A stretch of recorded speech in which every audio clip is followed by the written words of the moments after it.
The river moved like hammered silver under the August sun, a ribbon of white water threading through sandstone canyons that had seen 1,000 summers and would see 1,000 more.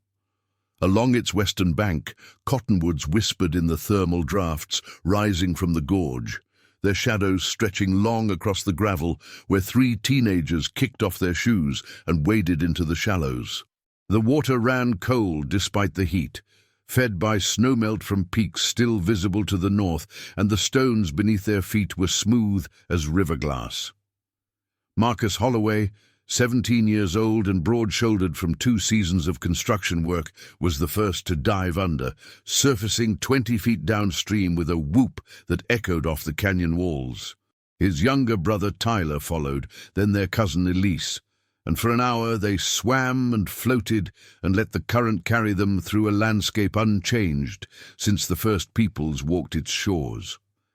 The afternoons stretched out in that timeless way summer afternoons do, when you're 17 and the world feels both infinite and immediate, when the cold shock of the water and the heat of the sun on your shoulders are the only things that matter. None of them noticed when Marcus drifted around the bend, past the line of willows where the river narrowed and the current quickened. By the time Tyler called his name, the only answer was the rush of water over stone. The search began within 90 minutes.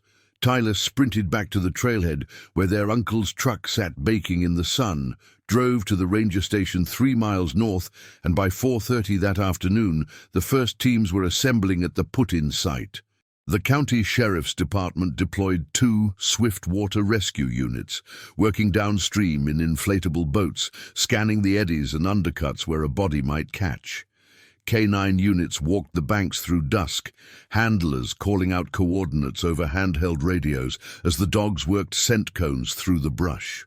By nightfall, portable lights illuminated a makeshift command post, where topographic maps lay spread across folding tables, the river's course marked in blue highlighter with times and last known positions annotated in the margins. Marcus's parents arrived just after dark. His mother, Catherine, still wearing her hospital scrubs from the shift she'd abandoned mid-round, his father, Robert, with hands that wouldn't stop trembling as he pointed to the map and tried to explain the exact spot where Tyler said he'd last seen his brother surface. The command post hummed with radio chatter and the low voices of searchers coordinating grids, and in the center of all that organized urgency sat the terrible stillness of not knowing. The first 72 hours consumed every available resource. Helicopters swept the canyon from first light, infrared cameras scanning for heat signatures among the rocks.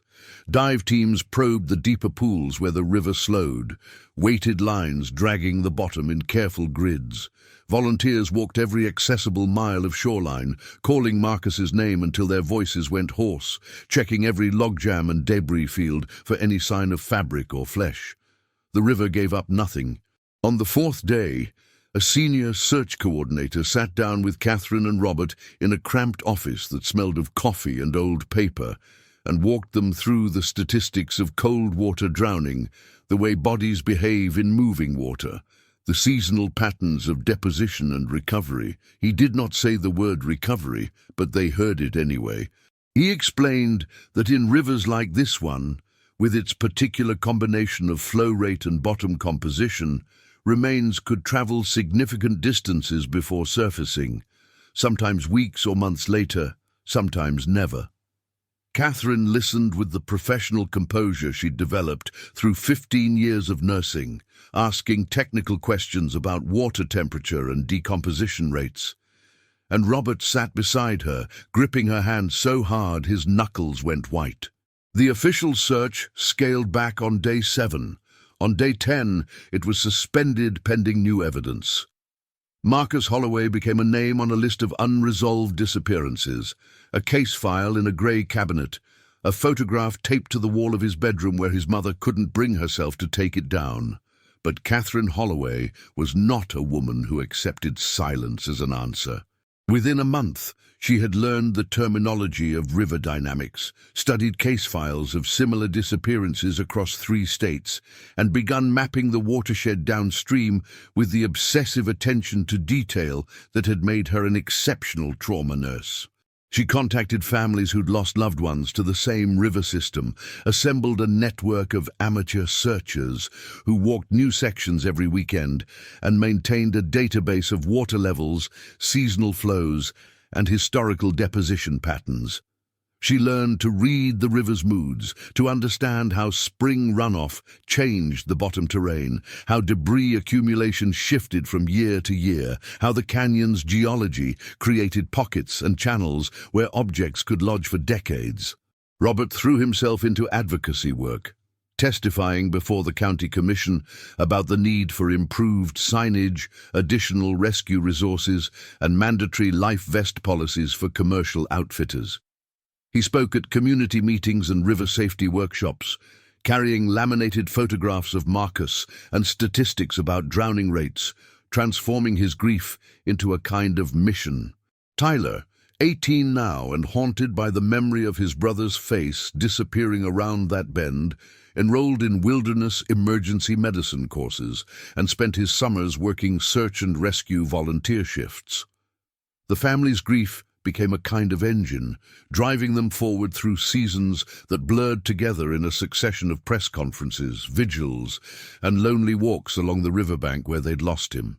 They became known in the community as the family who wouldn't stop searching, who wouldn't let go, and some people admired their tenacity, while others whispered that perhaps acceptance would be kinder than this endless vigil. Years passed with the peculiar weight that accumulates when grief becomes chronic rather than acute. Marcus would have turned 20, then 23, then 25. His high school class graduated without him. The construction company, where he'd worked that final summer, hired new apprentices who never knew his name. The case file gathered dust in storage, periodically reviewed during slow weeks, when cold case detectives had time to scan old files for anything they might have missed. Catherine kept searching, but the searches became less frequent, more ritualistic. She walked the riverbank on Marcus's birthday, on the anniversary of his disappearance, on holidays when the absence felt most acute. She maintained her database and her network, but the urgent energy of those first months had settled into something more sustainable and more painful. The understanding that this might never resolve, that she might spend the rest of her life in this liminal space between hope and acceptance. Robert's advocacy work expanded beyond their immediate tragedy to encompass broader river safety initiatives, water rescue training programs, and legislative efforts around wilderness recreation regulations. Tyler became a paramedic, then a wilderness EMT instructor, teaching the skills that might have saved his brother to young searchers who would face their own impossible situations in the backcountry. The family had learned to live with the not knowing, had built their lives around the shape of Marcus's absence, and if the wound never fully healed, at least it had scarred over enough to allow them to function. And then, 13 years to the month after his disappearance, a photograph surfaced on a social media platform used by long-distance hikers, posted by a woman named Jenna Cortez, who'd been documenting her trek along the Continental Divide Trail. The image showed a small mountain town in southern Colorado, elevation 8,200 feet, population 411. In the background, partially obscured by a pickup truck, stood a man with a dark beard and weathered face, working behind the counter of what appeared to be a general store. Jenna had captioned the photo with a mention of the town's name and a joke about the difficulty of finding decent coffee above treeline. But within hours, someone in one of the missing persons communities that Catherine had joined years earlier had cross-referenced the image against databases using facial recognition software, still crude by later standards, but refined enough to flag a possible match. The algorithm assigned an 83% probability that the man in the photograph was Marcus Holloway. The notification came through on a Thursday evening while Catherine was preparing dinner. A simple message in a Facebook group she checked sporadically now. Possible match on Holloway case, Colorado, needs verification. She clicked through to the image with hands that had gone suddenly cold, zoomed in on the face partially visible through the truck's rear window, and felt something crack open in her chest that she'd kept carefully sealed for 13 years. The beard changed the shape of his jaw, and the sun had carved lines around his eyes that hadn't been there at 17. But the way he held his shoulders, the slight tilt of his head to the left when he was concentrating, the specific configuration of features that a mother knows with cellular certainty, she knew. Robert, standing beside her in their kitchen, gripped the counter edge and stared at the image on her phone for a long moment before speaking. When he finally found his voice, it was steady in the way that meant he was holding everything else down. "We need to be sure," he said, "before we let ourselves believe it." But Catherine was already pulling up maps, calculating drive times, her nursing instincts taking over with that familiar clarity that came when the body needed action to metabolize shock. She called the volunteer coordinator who'd sent the notification, a retired detective named Frank Vasquez, who'd worked the original case and had never quite let it go. Frank confirmed that he'd already reached out to the local sheriff's department in the Colorado town, requesting a welfare check and positive identification, but Catherine knew she couldn't wait for official channels to grind through their protocols. She needed to see for herself, needed to know if the impossible thing the photograph suggested could actually be real.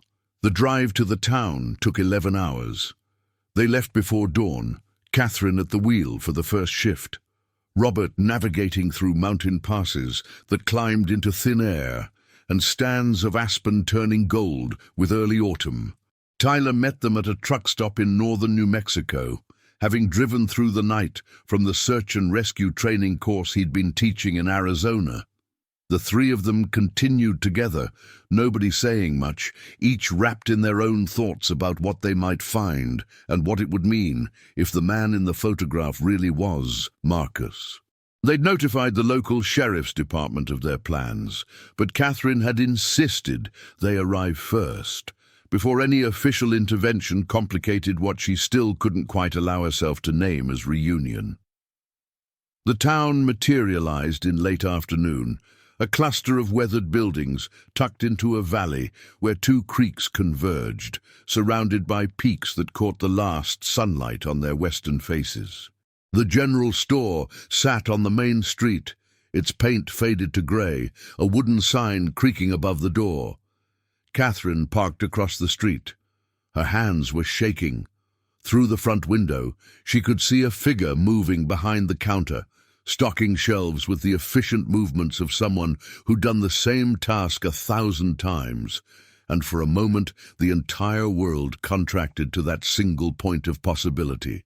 Then Robert opened his door, and they crossed the street together, Tyler a step behind, and pushed through the entrance into a space that smelled of wood smoke and coffee and the particular stillness of mountain air.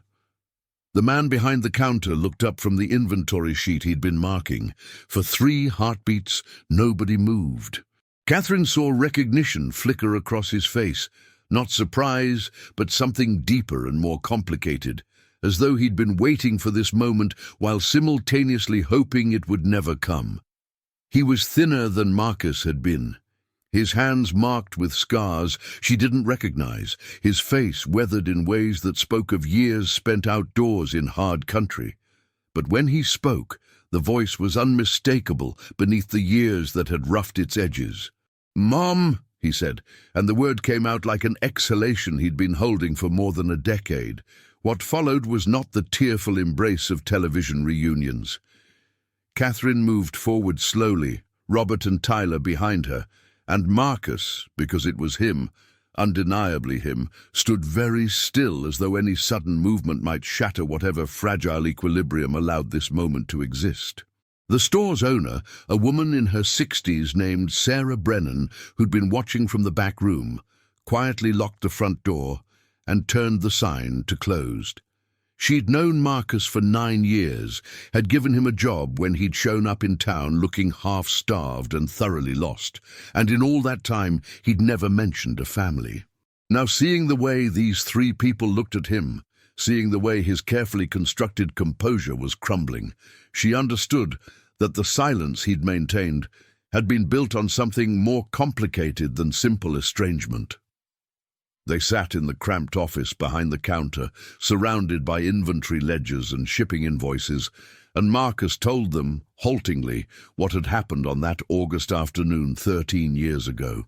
He'd been pulled under by a current he hadn't seen, dragged through a chute where the river compressed between 2 house-sized boulders, and emerged a quarter-mile downstream with his lungs burning and his vision grey at the edges. The impact had disoriented him, and by the time he'd crawled onto a gravel bar and regained enough strength to stand, the sun was setting, and he couldn't orient himself to the landmarks he remembered. He'd started walking upstream, thinking he'd reached the put-in site where Tyler and Elise would be waiting, but the canyon's twists had confused his bearings. Instead of walking toward his family, he'd walked away from them, climbing out of the gorge onto a Forest Service road he didn't recognize. Hypothermic, exhausted, and increasingly disoriented as darkness fell, he'd followed the road until he reached a hunting camp where 3 men from New Mexico were preparing for elk season. They'd given him dry clothes and hot food and a sleeping bag by their fire, and offered to drive him to the nearest town in the morning. But when morning came, Marcus had hesitated. Even now, trying to explain it to his parents and brother in that small office behind the general store, he struggled to articulate what had happened in his mind during those hours alone in the canyon. He'd felt something break loose, some fundamental certainty about who he was and where he belonged.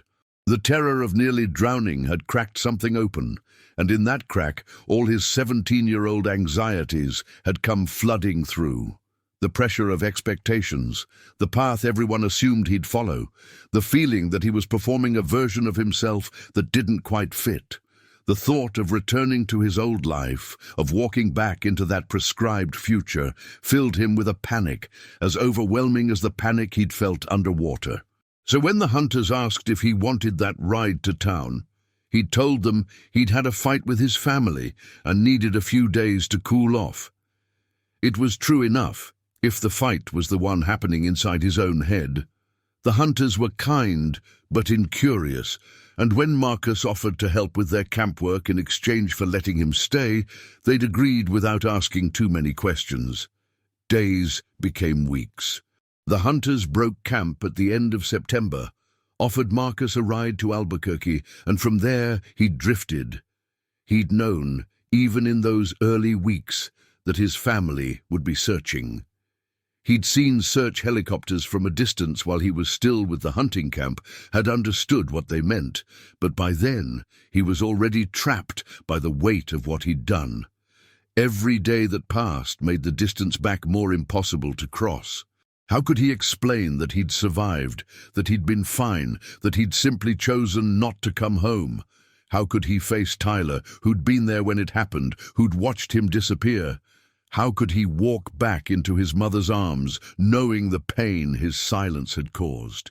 So he'd kept moving, working kitchen jobs and construction gigs in places where nobody asked too many questions about a kid with no ID and a story full of holes. He'd learned to lie convincingly, to construct a past that explained his lack of documentation, to navigate the grey spaces where people could exist without leaving much of a trail. Eventually, he'd found his way to this mountain town, started working for Sarah at the store, and built something that resembled a life. He'd gotten a driver's license under his real name 4 years ago, had filed taxes, had existed in the basic infrastructure of official record. Part of him had always known someone might find him. Part of him had wanted to be found. But the shame of what he'd done, of letting his family believe he was dead, of choosing silence over the courage to face what he'd run from, had calcified over the years into something he didn't know how to break through. Catherine listened to all of this with her hands folded in her lap, her face unreadable in that professional way she could summon when she needed to hold back everything she was actually feeling.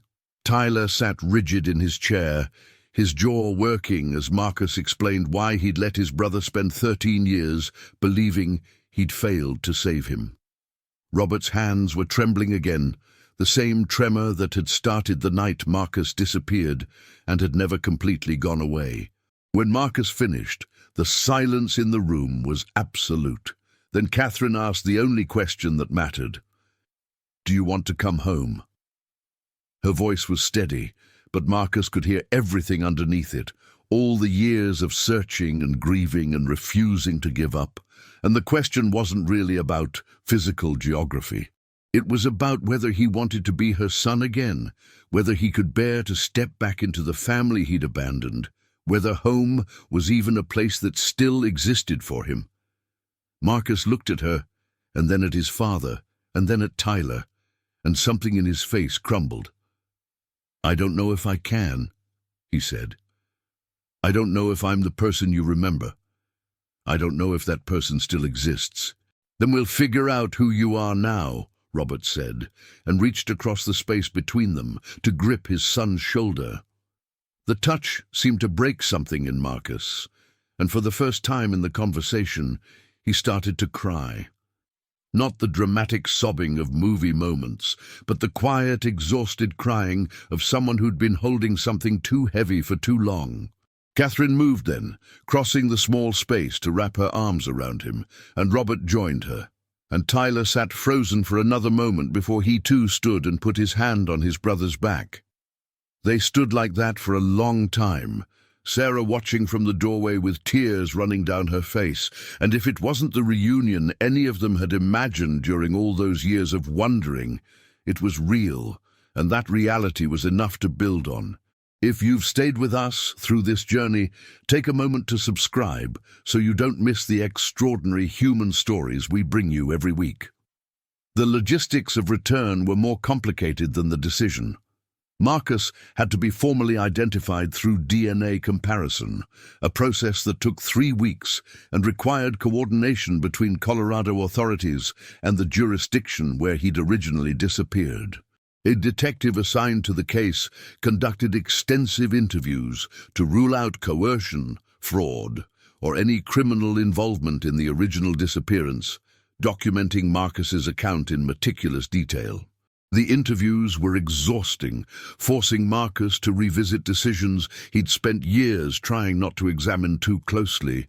But the detective was thorough rather than judgmental, and by the end of the process, Marcus had a strange sense of relief at having finally told the full story to someone whose job was to establish facts rather than assign blame. The DNA results came back with a certainty that left no room for doubt. The man living in a mountain town in Colorado under the name Marcus Holloway was indeed Marcus Holloway, missing and presumed drowned 13 years earlier.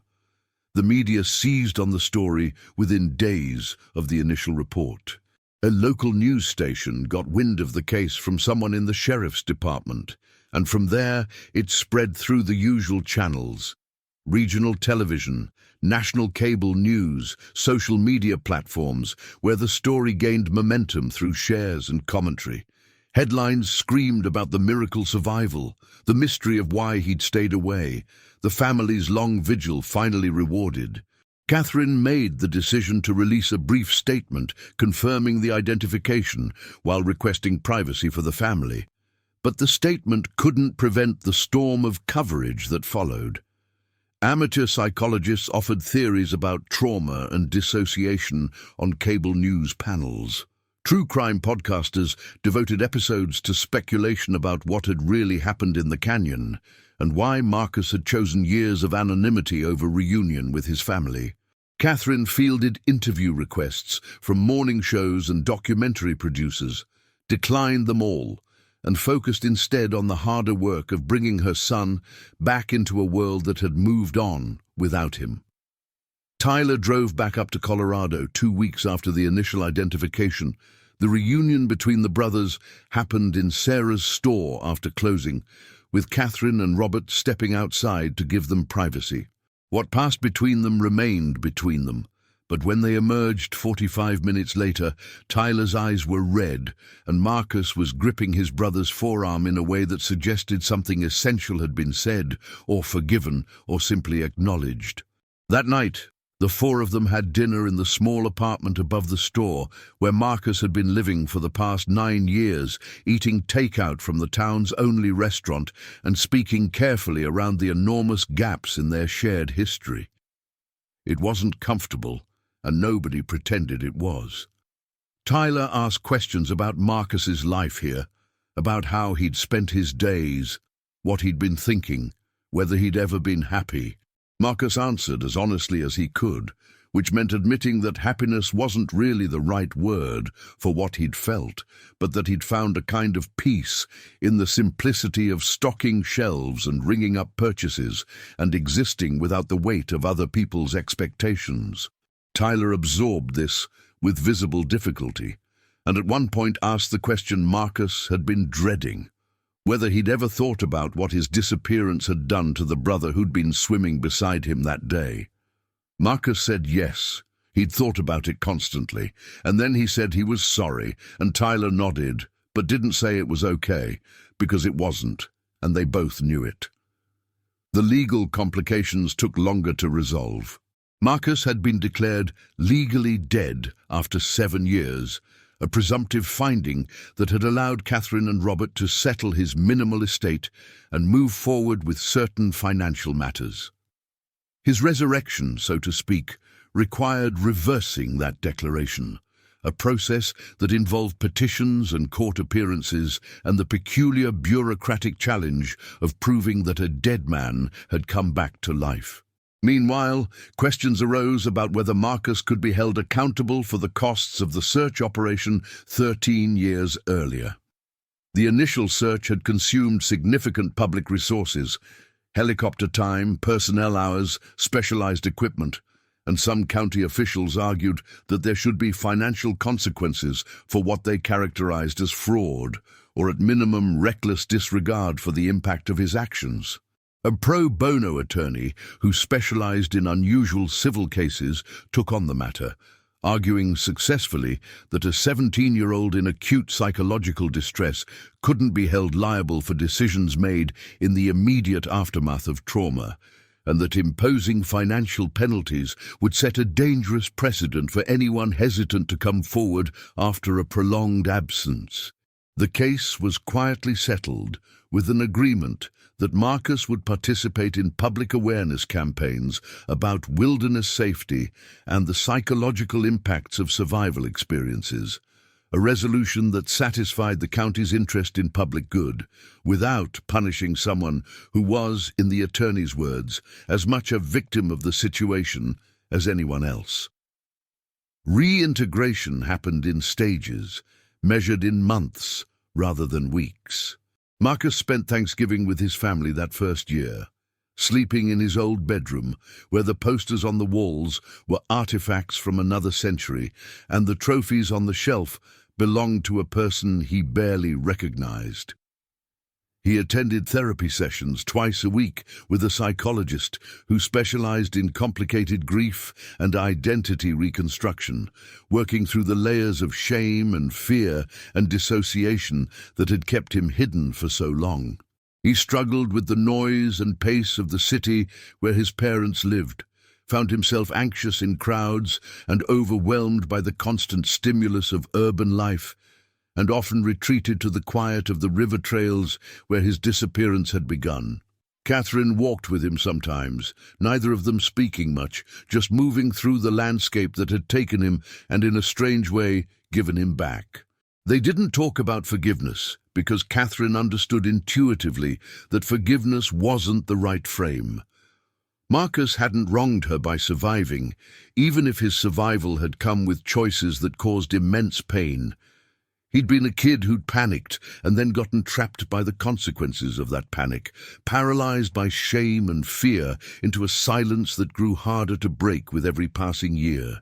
By the second year after his return, Marcus had found work with a wilderness therapy program that took at-risk teenagers into the backcountry for extended expeditions designed to build confidence and coping skills. He was good at it, patient with the kids who reminded him of his younger self, skilled at navigating the exact landscapes where he'd once been lost, and brutally honest about the long-term consequences of running from your problems.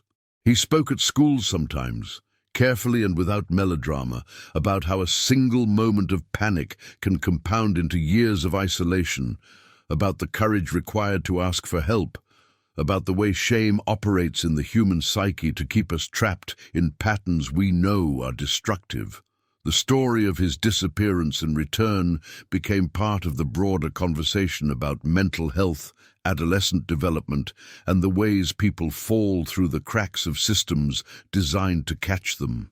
Catherine channeled the energy she'd spent searching into advocacy work for improved wilderness, emergency response protocols, training programs for search and rescue volunteers, and support networks for families of missing persons who were living in the same liminal space she'd inhabited for 13 years.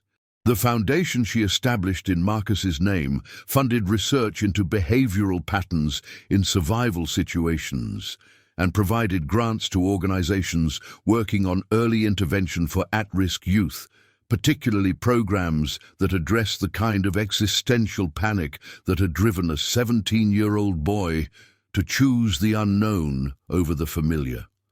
Tyler's relationship with Marcus remained complicated in ways that resisted easy resolution. They saw each other regularly, maintained contact, acted like brothers in most of the ways that mattered, but there was a distance between them that hadn't existed before, a careful space neither of them quite knew how to bridge. Tyler had spent his entire adult life shaped by the belief that he'd failed to save his brother, had chosen a career, and built an identity around making sure he never failed like that again.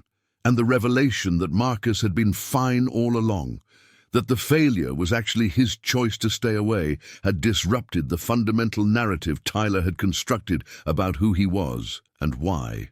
They worked through it in therapy, both individual and joint, and made progress in the way that progress happens in families dealing with deep wounds, which is to say, slowly and with setbacks and with the understanding that some things don't fully heal so much as they become integrated into the story you tell about yourself. 3 years after the photograph surfaced, Catherine drove back to the river on an August afternoon when the light fell exactly as it had the day Marcus disappeared. She parked at the trailhead, walked down to the gravel bar where her sons had kicked off their shoes 16 years earlier, and stood at the water's edge, watching the current move through its ancient channel. Marcus was alive, working 90 miles north with the wilderness therapy program, building a life that was different from anything she'd imagined for him, but real and purposeful and his own. Tyler was married now, working as a paramedic supervisor and training the next generation of wilderness rescue specialists, carrying his brother's disappearance in ways that had shaped every aspect of his adult life. Robert had retired early to spend more time with the family they'd rebuilt in the spaces between loss and recovery, and to focus on the foundation work that had become his own form of meaning-making. Nothing was perfect. Nothing was healed in the way healing gets portrayed in the final moments of redemption narratives. Marcus still struggled with anxiety and bouts of depression. Tyler still wrestled with complicated feelings about the years he'd spent believing he'd failed. Catherine still woke sometimes, in the night gripped by the memory of those first awful hours when she'd understood that her son was gone. But they were together, in the complicated way that families are together, navigating the ordinary difficulties of love and time and the gulf between who we hope to be and who we actually are. The river moved like hammered silver under the afternoon sun, carrying water that had fallen as snow in distant mountains, flowing toward valleys and plains and eventually to the sea.